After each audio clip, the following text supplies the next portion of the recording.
सो ये इस ड्रामे का लास्ट पार्ट है, जहाँ अभी तक हम देख चुके हैं कि जब ये मियाँ र्यूनिंग को चुप करा रहा था तो तब शैन ने भी ये सब होते हुए देख लिया था। इसलिए जब जैसे ये मियाँ बाहर आया तो तब वो उसे बात मारने लगी कि तुम इस फैमिली के असली बेटे हो भी के नहीं, यानी जिस लड़की की वजह से तुम्हारे भाई येलिन की डेथ हुई और आज तुम्हारी मॉम इतनी ज़्यादा बीमार है, तुम उसकी फिक्र कर रहे हो। तो तब ये मियाँ कहता है कि तुम मेरी मॉम की सिर्फ एक असिस्टेंट हो, इसलिए मैं तुम्हें कितनी बार समझाऊं कि मेरा तुम्हारे साथ कोई रिलेशन नहीं, यानी तुम मेरी कुछ भी नहीं लगती, इसलिए हक जताना बंद कर दो और ये समझना भी कि जैसे तुम इस घर की फैमिली मेंबर हो। तो तब शैन ये मियाँ को सारे एहसान जताने लग जाती है कि अभी तक मैंने तुम्हारे लिए कितना कुछ किया है, तुम्हारी मॉम की देख रेख से लेकर तुम्हारी कंपनी की हेल्प कराने तक, और आज तुम ये कह रहे हो कि मैं तुम्हारी कुछ नहीं लगती। ये सब तुम इसलिए कह रहे हो ना क्योंकि र्यूनिंग वापस आ गई है ना? एंड क्या मैं जान सकती हूँ कि उसमें ऐसा क्या है जो मुझ में नहीं है, जबकि पहले तो तुम मेरी भी फिक्र किया करते थे। तो तब ये मियाँ शैन का फेस पकड़ कहता है कि पहले तुम मुझे मासूम लगती थी, लेकिन अब मैं तुम्हारी असलियत जान चुका हूँ कि तुम कितनी ज़्यादा डिस्कस्टिंग और अगली हो। इसलिए लास्ट टाइम वार्न कर रहा हूँ कि र्यूनिंग को अकेला छोड़ दो। अगर तुमने उसे पहले की तरह परेशान करने की कोशिश की तो मुझसे बुरा कोई भी नहीं होगा, और फिर तभी वहाँ से चला जाता है, जबकि शैन बस सदमे में खड़ी रह गई। अब नेक्स्ट डे हम देखते हैं कि र्यूनिंग एक बार फिर रिकॉर्डिंग ऑन करके अपना वर्क कर रही है, जहाँ आज उसे ये मियाँ की बहुत ही ज़्यादा पुरानी पेंटिंग को ठीक करना था कि तभी अचानक शैन वहाँ आई और र्यूनिंग से लड़ने लगी, ये कहकर कि मुझे लास्ट टाइम बताओ कि तुम ये मियाँ का पीछा छोड़ने का क्या लोगी, क्योंकि मैंने देखा कि कल रात तुमने कैसे अपनी बीमारी ये मियाँ को दिखाकर उसकी सिंपैथी हासिल करने की कोशिश की। क्या तुम्हें बिल्कुल शर्म नहीं आती? र्यूनिंग शैन को चुपचाप रूम से जाने का बोलती है, लेकिन वो जाती नहीं और बस यही कहती गई कि मुझे नफरत है तुमसे, जो कि हमेशा रहेगी।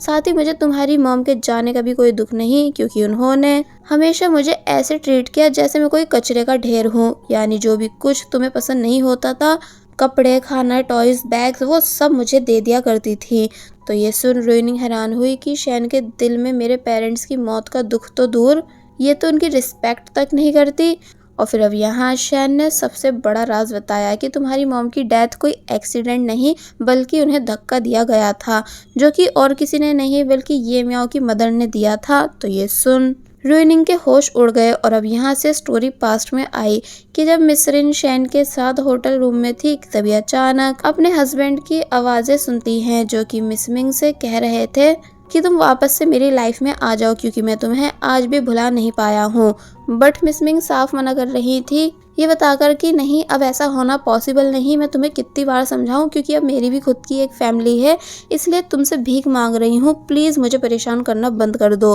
तो तब इन सभी बातों को ऊपर से मिस रिन ने भी सुन लिया, इसलिए उन्हें काफ़ी ज़्यादा गुस्सा आने लगा। मिस्टर ये मान नहीं रहे थे, तो तब मिस मिंग बोली कि जब 20 साल पहले मैं तुम्हें लाइक किया करती थी, तो तब तो तुमने मुझे छोड़कर किसी और से शादी कर ली अपनी फैमिली के प्रेशर में आकर, जिस पर वो बोले कि यही तो मेरी लाइफ की सबसे बड़ी भूल है कि मैं रिन का लाइफ पार्टनर बना, जिसको मैं पूरे 20 साल से अभी तक बर्दाश्त करता आ रहा हूँ, यानी मेरी लाइफ में खुशियाँ नहीं, जिन्हें सिर्फ अब तुम ही वापस ला सकती हो। तो तब ये सुन मिस रिन का गुस्सा और भी ज़्यादा बढ़ने लगा, क्योंकि वो अभी तक कितनी कोशिश कर रही थी मिस्टर ये को सिर्फ अपना बनाने की, लेकिन मिस्टर ये के दिल में तो सिर्फ मिस मिंग है। इसलिए जब मिस मिंग बैल्कनी में खड़े होकर र्यूनिंग को आवाज़ें लगा रही थी, जब वो उनसे नाराज़ होकर चली गई थी, तो तब मिस रिन ने गुस्से में आकर उन्हें ऊपर से धक्का दे दिया था, जिस वजह से उनकी हैंड टू हैंड डेथ हो गई थी। एंड अब क्योंकि किसी को भी इस बारे में पता नहीं चले, इसलिए सभी सीसीटीवी फुटेज एंड सबूतों को मिटा दिया गया था, और ये पूरा नज़ारा पीछे से शैन ने भी देखा था। इसका मतलब तभी तो शैन अचानक से रिच हुई है, क्योंकि वो इस एक्सीडेंट के बाद से मिस रिन को बहुत ही ज़्यादा ब्लैकमेल करती आई है, और फिर बस देखते ही देखते अमीर बन गई। र्यूनिंग को ये सभी बातें सुनकर सदमा लग चुका था, तो वहीं शैन ने इसलिए र्यूनिंग को ये सच्चाई बताई, ताकि अब जब भी वो ये मियाँ को देखे तो याद कर सके कि ये मियाँ उस माँ का बेटा है जिसने र्यूनिंग की मदर को मारा। र्यूनिंग कहती है कि तुम आखिर इतने सालों तक गलत का साथ कैसे दे सकती हो? तो तब शैन ने बताया, इसलिए क्योंकि मुझे बस तुम्हें तड़पते हुए देखना है, क्योंकि देखो ना कितने दुख की बात है कि अब सच्चाई जानने के बाद भी तुम कुछ नहीं कर सकोगी, क्योंकि तुम्हारे पास कोई प्रूफ नहीं अपनी मॉम को इंसाफ दिलाने का, कि तभी रूनिंग ने शैन को वॉइस रिकॉर्डिंग डिवाइस दिखाया, ये बताकर कि भले ही मेरे पास पहले कोई प्रूफ नहीं था लेकिन अब है, जो कि काफ़ी है तुम जैसी चुड़ैल को जेल पहुंचाने के लिए। शैन शॉक रह गई कि ये क्या हो गया, इसलिए तभी रूनिंग से उस रिकॉर्डिंग डिवाइस को लेने भागने लगी, जिस वजह से पहले तो यहाँ इन दोनों के बीच बहुत ही ज़्यादा लड़ाई हुई। मगर तभी मौका देख शैन ने रूनिंग को बैल्कनी से धक्का दे दिया, मगर तभी ये म्याओ वहाँ आकर रूनिंग को बचा लेता है, यानी बिल्कुल भी रूनिंग का हाथ छोड़ता नहीं। जो सब देख रूनिंग हैरान थी, बट शैन और भी ज़्यादा गुस्सा, इसलिए जब जैसी वो ईंट उठा कर मारने ही वाली थी, मगर तभी ये म्याओ की बात सुन और ज़्यादा शॉक रह जाती है, जो कि रूनिंग से आई लव यू बोल रहा है ताकि रूनिंग मरने की कोशिश नहीं करे और उसके लिए ऊपर आ जाए। तो तब शैन का दिल टूट गया, जिस वजह से वो समझ गई कि मैं कुछ भी कर लूँ पर कभी रूनिंग से जीत नहीं पाऊंगी, यहाँ तक कि अगर आज वो मर भी जाती है तो तब भी मेरी उससे हार है। इसलिए उसको वो सभी मोमेंट्स याद आने लगे जो कि उसके और ये म्याओ के हैं, यानी जब से उसने ये म्याओ को लाइक करना स्टार्ट किया था, मगर लाख कोशिश करने के बाद भी वो ये म्याओ को अपना नहीं बना सकी, इसलिए प्रेजेंट में उसने ईंट फेंक दी एंड रूनिंग को ऊपर खींचने में हेल्प कराई। जो सब देख रूनिंग को भी काफ़ी हैरानी हुई, जिसके बाद ही सीन यहीं कट हुआ और अब हम बाहर का सीन देखते हैं कि कैसे शैन मेंशन छोड़कर जा रही है, ये बोलकर कि मैं समझ चुकी हूँ कि मुझे हमेशा अकेले ही रहना है, यानी मैंने क्या कुछ नहीं किया रूनिंग से आगे बढ़ने के लिए, लेकिन मैं तब भी उससे जीत नहीं पाई। भले ही आज मेरे पास कितने ही सारे पैसे और पावर क्यों ना हो, लेकिन मैं तब भी रूनिंग को टक्कर नहीं दे पा रही हूँ, इसलिए मैं उसकी लाइफ से हमेशा के लिए जाना चाहती हूँ। बाय द वे रूनिंग को शैन को ऐसे ही नहीं छोड़ना चाहिए था, यानी जेल तक तो पहुँचाना ही चाहिए था,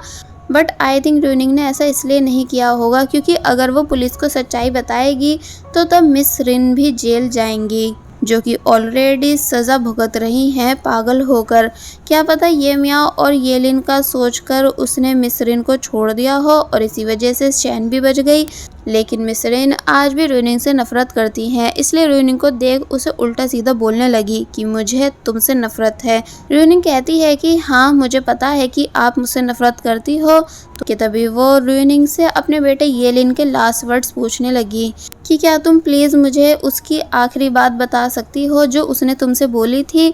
तो तब रूनिंग काफ़ी सोचती है कि इन्होंने मेरी मॉम के साथ कितना बुरा किया है, इसलिए वो उन्हें बिना कुछ बताए वहाँ से जाने लगी, जबकि मिस रिन बस चिल्लाती ही रह जाती हैं। और फिर अब बाहर आकर रूनिंग ने उस बात को याद किया। एक्चुअली येलिन के लास्ट वर्ड्स ये थे कि वो अपने भाई ये म्याओ के खातिर रूनिंग से दूर होने के लिए तैयार हो गया था, ये बोलकर कि वैसे तो मैं तुम्हें भूलना नहीं चाहता क्योंकि मैंने भी तुम्हें सच में बहुत ज़्यादा लव किया है, बट मुझे तुम्हारी और ये म्याओ की खुशी के लिए कॉम्प्रोमाइज़ करना ही होगा। यानी कहाँ येलिन सब ठीक करना चाह रहा था, मगर मिस रिन की गलती की वजह से सभी की लाइफ बर्बाद हो गई। वैसे रियलिटी में तो सबसे बुरा इंसान मिस्टर ये थे, जिनकी वजह से इतनी प्रॉब्लम्स क्रिएट हुई क्योंकि वो सिर्फ अपना सोच रहे थे, जिस वजह से रिज़ल्ट ये आया कि आज सभी लोग परेशान हैं। लेकिन अब प्रेजेंट में फाइनली धीरे धीरे सब ठीक होने लगा है। दूसरी तरफ कैटी ने चैनमो को शादी के लिए प्रपोज किया तो वो ईजिली मान गया,